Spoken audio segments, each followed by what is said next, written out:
Hi, everybody. Welcome to Mouth Matters, open and honest conversations about oral cancer. My name is Eva Grayzel. I'm a stage 4 survivor of tongue cancer 27 years ago. And today I have a woman who's quite inspiring who was diagnosed at the age of 21. I was diagnosed at 33. So, Rhianne, welcome to the program. Thank you Hello. for inspiring us with your wisdom and your story. And let's just start by what were your symptoms when you were 21? Yeah, so I had an ulcer in my mouth. It was on my tongue, and it was very, very painful. So I knew there was something wrong from that. Um, How long did you have it before you went to a professional? oh, about 2 weeks, I think. Yeah, because It 2 weeks? online it actually says if you have it longer than 2 weeks, then go and see someone about it. But yeah, that was a long wait. It was painful. What year are we talking? How many years ago is this now? This was 2018, so about 7 years ago. Long time. Okay, Um, so you go to the doctor, it's very painful. My sore also was on the lateral border of my tongue and very painful. And mm, very painful. I went to the dentist initially, and well, actually, I went to the GP, and because it's in my mouth, they advised me to go to the dentist. But the dentist basically thought it was where my tooth was scraping against my tongue.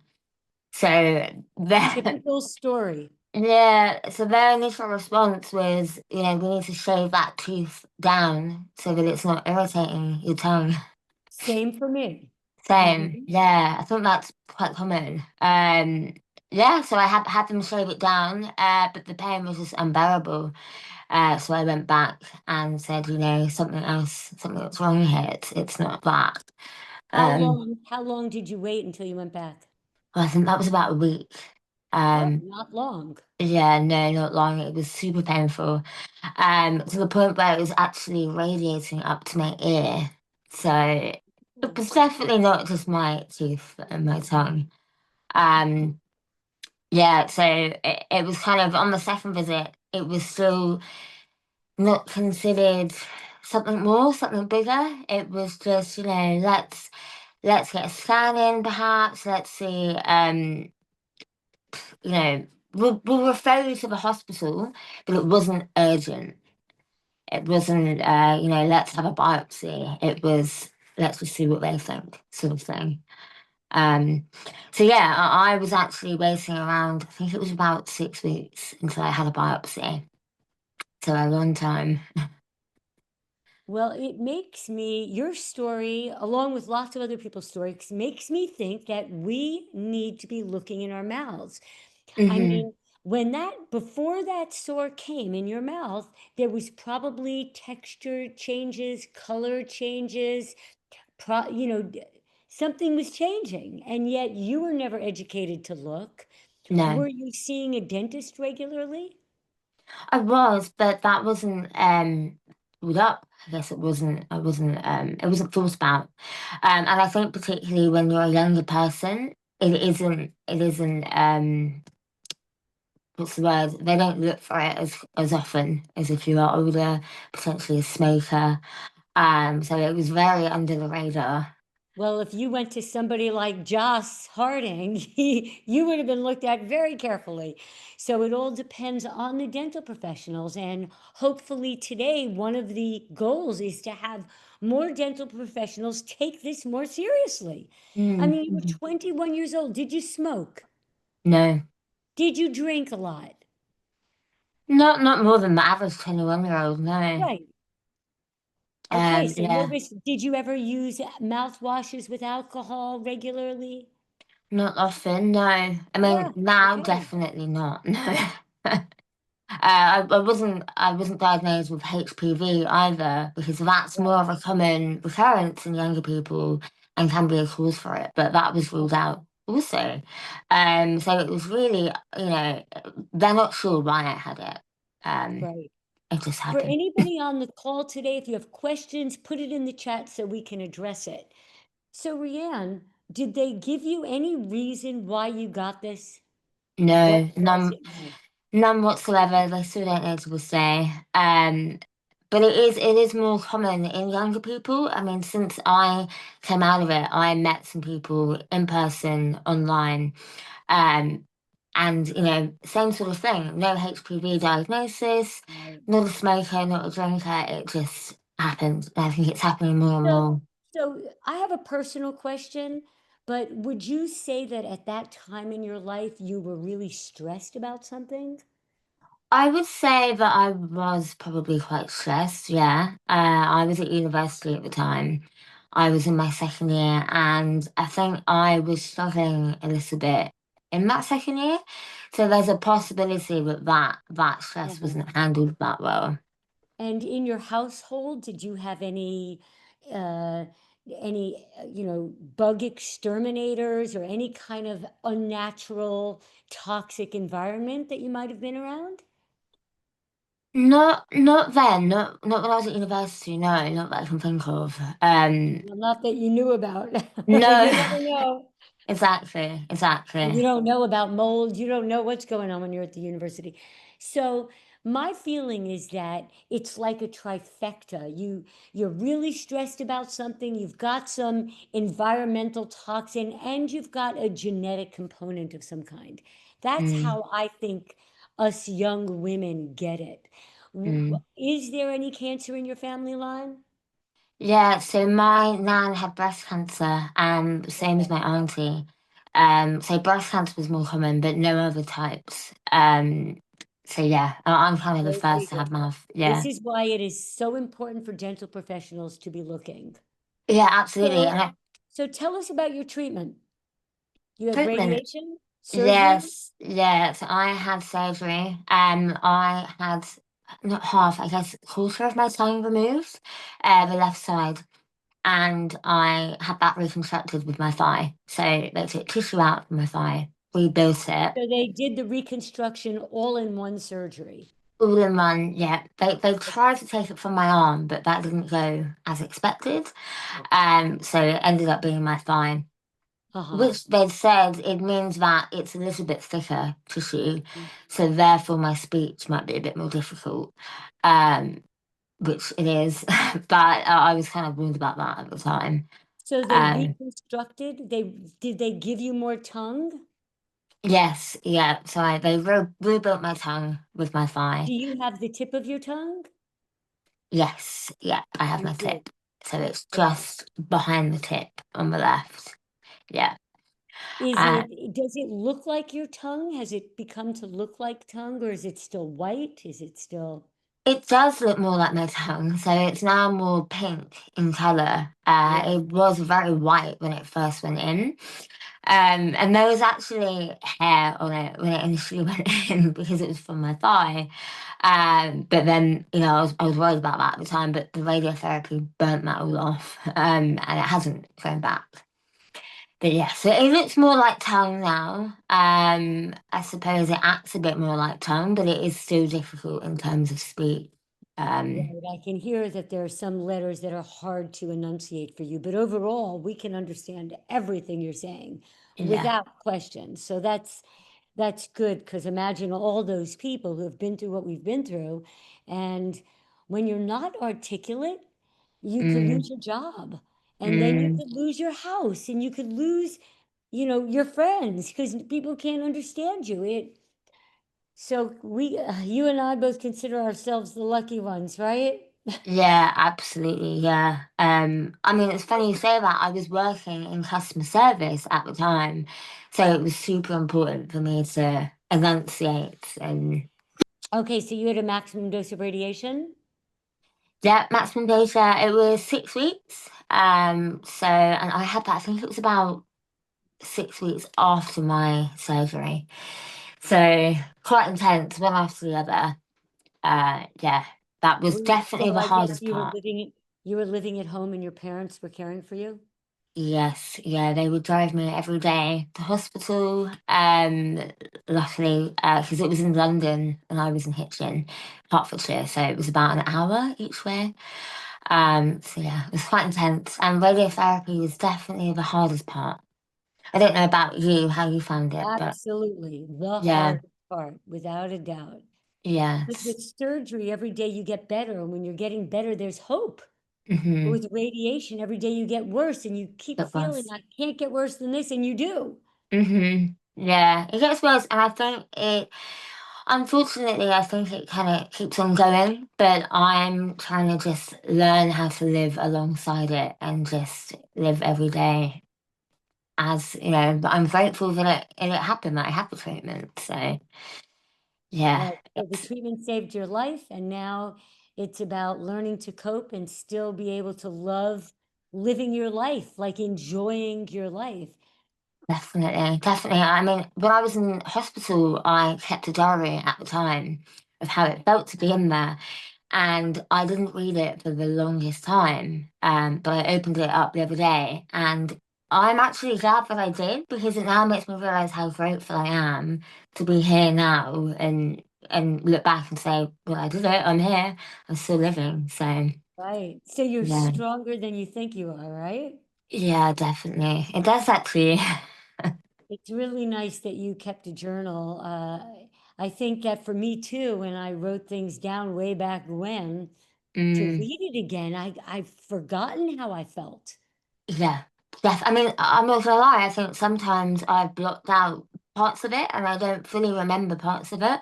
Whereas my mum, she remembers every little detail about it, the dates, the appointments. But I'm quite happy to, remember it, reflect on it, but then just kind of move on So, and do you past it. have a boyfriend or, a partner of any? You do? I do, yes, I do. Yeah, we've been together for about a year now. That's nice. And has kissing been more difficult? Yes, and I would say that it has been that way since treatment. But again, you kind of learn how to deal with it, and you can kind of, I suppose it's like anything. It's like eating, talking. You learn how to That's cope. right. I mean, Yeah. I don't feel or taste on this side. So Mm, whenever I even see somebody to greet them hello, I'm always going this side because this is where I can feel the kiss and, I just always go this way. hmm And it's the same with kissing. You figure it out and you You make it both, work, yeah, right? exactly. And I think as well, I really struggled with my appearance at the beginning and how it looked to others and how it felt for others. But now I'm like, I think that's more of a me problem. I don't think people think about it as much as I thought. Right. So yeah. Do you and your boyfriend ever talk about it?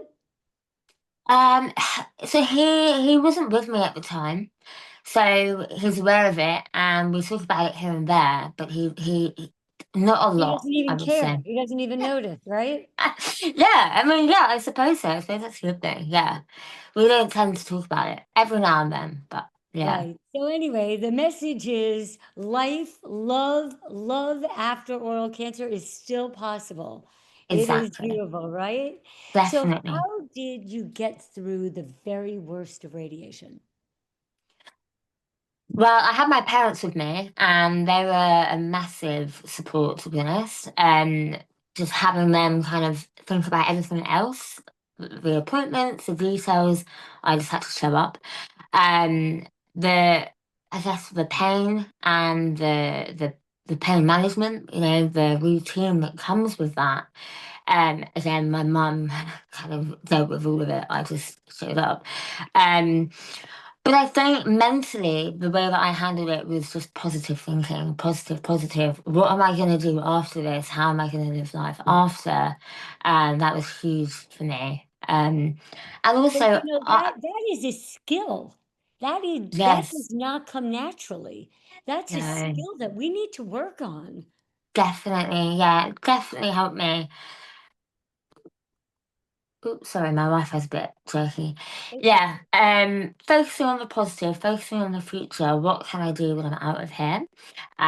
Massive help.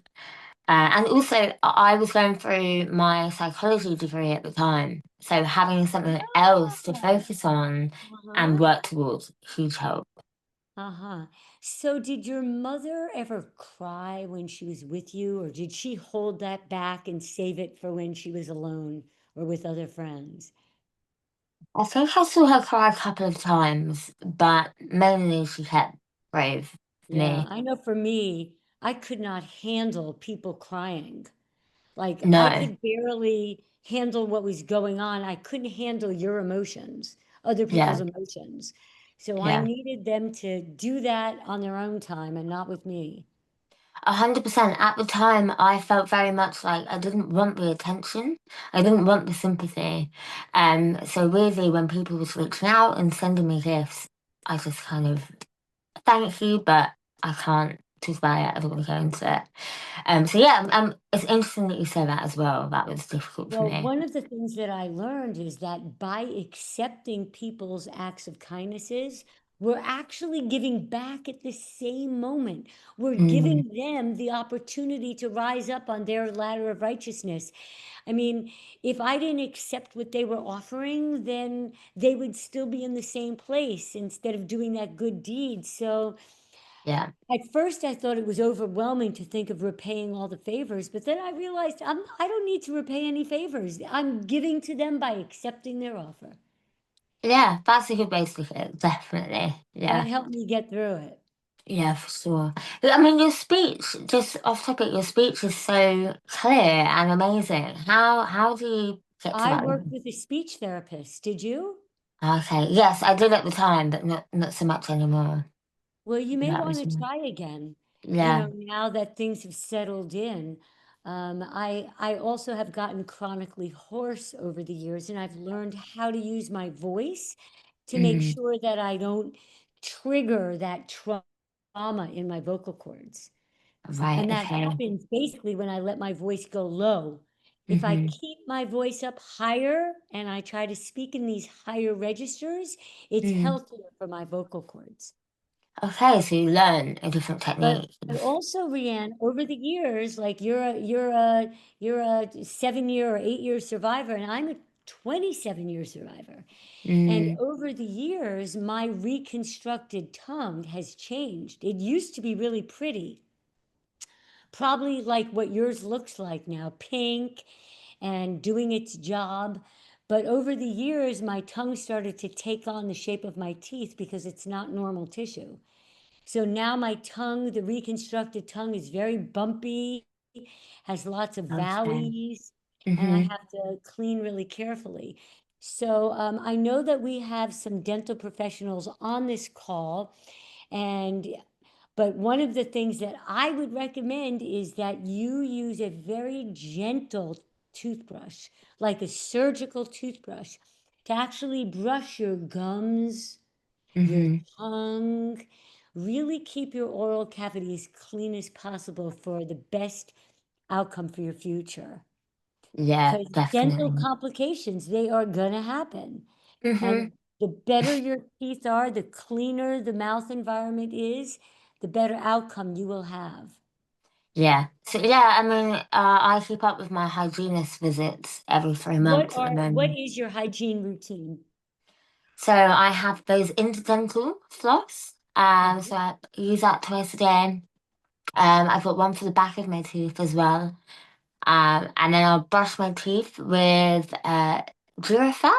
It's a prescription toothpaste, and So it has extra fluoride? that's it. Yeah, it has Okay. extra fluoride. And then I'll rinse my mouth out with bicarbonate of soda just to clear away. Okay, I want you to speak to Joss about that, okay? Okay. Somebody's going to get in touch with you about that. I'm not sure that that's great for you because it's very acidic and it can eat Okay. away at the enamel on your teeth. You need to be careful about that. Fine. Okay. The reason why I do it is because it clears away my saliva. Because the radiotherapy has thickened my saliva. Right. So it's the only kind of thing that I find gets rid of it. Ooh. Okay, so you still need to be careful with what you do before and after. You never brush your teeth right after using that, ever. Okay. You'll brush the enamel off because it softens the enamel. You need Fine. to wait like 30 minutes after having anything acidic in your mouth to brush. Yeah. But But the anyway, bicarbonate is at the end of my routine. So okay. hopefully it Well, should be just make okay. sure that you're being guided by a dental professional who knows, okay? Hmm. I mean, Yeah. I don't really know, but I know a little bit. All right. So, and then that's it. You brush, you floss, and you rinse. Yep. And then I And you have do my that twice. hygienist clean as well. Okay. Well, I'm going to connect you with Jocelyn Harding. Okay. She has Okay. some interesting information for you, and she specializes in oral cancer. Does she? Perfect. That's So I amazing. think you'll benefit from that. Okay. Okay. So, does anybody else here have an idea of how you get rid of that thick? I know about that thick saliva, but I Mm. imagine there are other things you could possibly do other than a bicarbonate rinse. So that's something we should all research and figure out. Yeah, And amazing. yeah, Joss, maybe you could on the website list products that are good and not good. So all the oral cancer survivors have a resource to go to on the Mouth Cancer Foundation website. That would be good. And Hmm. Rhianne and I could help with what worked for us, right? Yeah, definitely. Sparkling Rhianne, water as well is my friend. great. And So, Rhianne, what kind of toothbrush do you use? so I used to use electric, but I have gone back to manual. Um, for some reason, I felt like it was more beneficial for me. I felt like my electric just wasn't that Okay, great. well, you got to be careful with using the electric properly and also always, change it out with a hand toothbrush to get areas in the way back that you may not normally get. Well, anyway, our time is up, Rhianne. It was great speaking to you. Thank you, everybody, for joining us. And we'll see you next month on Mouth Matters, open and honest conversations about oral cancer. Thanks, Rhianne. Goodbye, everybody. Bye.